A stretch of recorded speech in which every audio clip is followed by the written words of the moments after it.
Thank you, Madam Chair. I woke up this morning and after reading the report on the weekend, and remember looking at my children and talked about debts and loans and ability to pay. And kids want everything, as you know, and you have to control their expectations. And in that discussion, I remember talking about, as a counselor, because Chantal always looks at me and says, "Dad, why do you do what you do?" And obviously, you get the standard path. You want to make it a better world. The issue for me is I don't want my kids saddled with legacy costs. Legacy costs that my forefathers created for me, and now I'm responsible in the context of my children moving forward. I want an affordable community that people can live in safely, but can afford to live. When you take a look at a police services budget, Madam Chair, that's increased from $80 million in 2000 to over $142 million today, that's just not sustainable. And the reality is that we have climbed right across the spectrum, going down.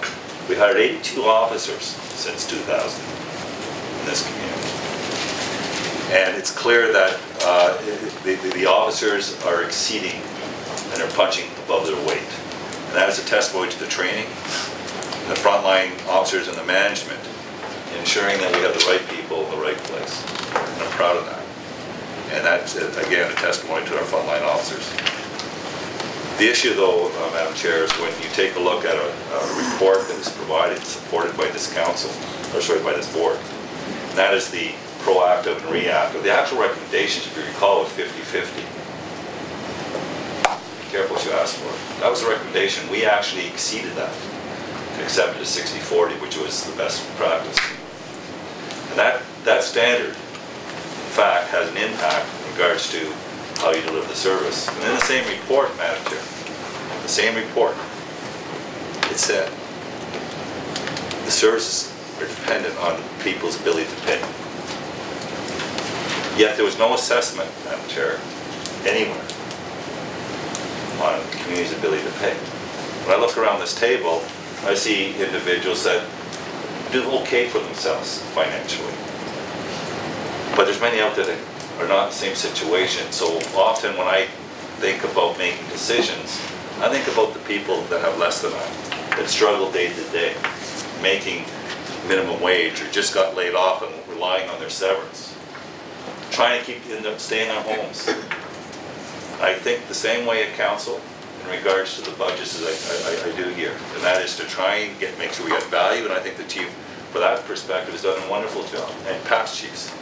Get value for your dollar. That's the number one thing the taxpayer asks for. But number two, make it affordable. Make it affordable and not beyond the means of people to live in this community that don't have the means or the wage or the income to stay in their homes. We have a high senior population, Madam Chair. A lot of our seniors, a lot of them are doing okay, and there's a lot that do not do okay. There's a lot on fixed incomes, fixed pensions. And we know that seniors do better when they stay in their homes as opposed to being institutionalized, Madam Chair. We know that, and I hear it from in Ward 8, for example, there's more seniors per capita in Ward 8 than anywhere else in the city. I hear it loud and clear from seniors. Terry, Councillor, how in the heck am I going to stay in my home next year if you continue increasing the taxes the way you do?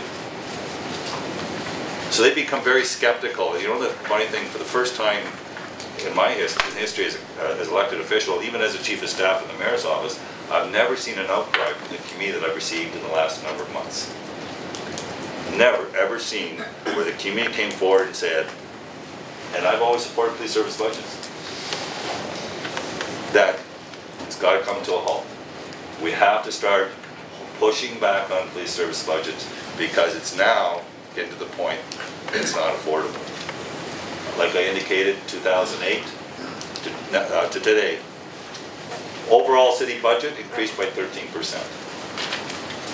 The police services budget increased by 20.6%. Yes, I understand that wages and salaries is the significant contributor to that. I know that we got negotiations coming up, and we'll do the best we can to hold the line. We also know that we don't have any control of interest arbitration, and we know that interest arbitration often sets the pattern to maintain the status of police services in Hamilton where they are relative to all their competitors in Ontario. And we know that's what we're up against, and what's really I find tough to understand and articulate to my communities and taxpayers of this community is how the relevance of maintaining a position is more important than the individual circumstances of a community. Our community services, which I chair the committee, and our finance people clearly indicated that in Hamilton we have a unique situation. We are a regional center, Madam Chair. We have for mental health and for many specialties in our hospitals. We are number 2 a stop off for refugees and immigration. We have a lot of burdens that taxpayers, property taxpayers, are taking on. Police service is just one of them. So when we go to our general managers and look them in the face and say, look, year to year to year, which they've delivered, you have to come in at zero, close to zero as possible. And I can bet you $5 that each of those general managers are taking that direction seriously. And for most part, they deliver. And that's reflective in a 0.8, 0.9%, and 1.9% by council. So the challenge I have, Madam Chair, with this particular increase, and that's why I had the dilemma this morning, is that I guess one of my concerns with this whole process is how intrinsic, how the line sort of was drawn, and there was no room for compromise, and that wasn't all that appealing to me. I mean, often when you're talking in a governance position, you look for the compromise, you look for the middle ground, you look for a solution, and it didn't appear that there was any way that we were going to get there. And I saw this and I saw, okay, well, we got now $83,000 in savings. We don't have to spend legal costs in going to OCOPs. All positive things. But we're still hiring 15 officers and 1 civilian. I guess my concern there is that that's going to have a 0.85% increase impact on an annualized basis in 2014. That's not including what may be negotiated in the police services budget. Could be 3% if that was the going rate. So now you're looking at, right from the get-go, 3.85. Now, there may be efficiencies found, or there may be more pressures. We know gas is going up, we know oil is going up, we know electricity is going up, we know a lot of things are going up, and those impacts and those pressures will come to bear. So it's like a moving target. We try to find efficiencies, but at the same time, we have growth in costs and pressures. So when I take all those considerations, my hat's off to the chief for coming forward and making the recommendation he is. I really appreciate it, all sincerity.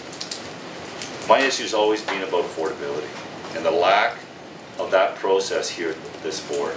The lack of any research and study to understand what this community can afford. There just seems to be an assumption because that's what Peel did. That's what York did. Hamilton can do it. Well, we're not York, we're not Peel. We have our own unique circumstances in Hamilton, we have our own identity, and we have a lot of poor. And we have a lot of people that are just barely holding on to their homes. And we have a lot of people that do not make over $40,000 in a total household income a year. So every time you have a police service budget now represents number 2 on the ranking of taxes, that's that much closer to losing their home. That concerns me, and I take that as a serious issue. And when I look at the spirit of council's motion, it was pretty clear, abundantly clear from the majority. And some didn't want it to 0, which I thought was impractical. No question it was impractical. 352 I thought was a reasonable budget, and then there was a lot of whereases, and yes, the police chief is right. Our responsibility as a council is to drive what that target is, not to get into the operational issues. I understand and appreciate that. But the spirit, as a board member sitting here now, the spirit of what was being asked, I can now articulate as a board member, is still there. And this doesn't meet the spirit because what in fact it does is puts an additional burden in 2014 on the taxpayers of this community. One that may be over 4%. That concerns me. And I thought, I have to respond finally, Madam Chair. When I hear about the commission and that, yes, we would win it, we could even win it and go higher. Well, I want to let you know something. The alternative is true. The commission will lower. And from my perspective as a councillor, we have nothing to lose. Because as a council, you're there to try and manage as best you can finances for the taxpayers of this community. But I think this board has everything to lose. Because if you go to the commission, and the commission agrees with council, then all the credibility is out the window. Council doesn't sides with the services, but hey, council is trying to control costs. So I think it is a dangerous game when you think about going to the commission. I respect the chief's recommendation before us. However, I appreciate the thought that went to it. I appreciate the fact that we do not want to be spending taxpayers' money fighting each other. But at the end of the day, my children will have a bill to pay. And I'm going to try and keep that bill as low as I practically can. Thank you, Madam.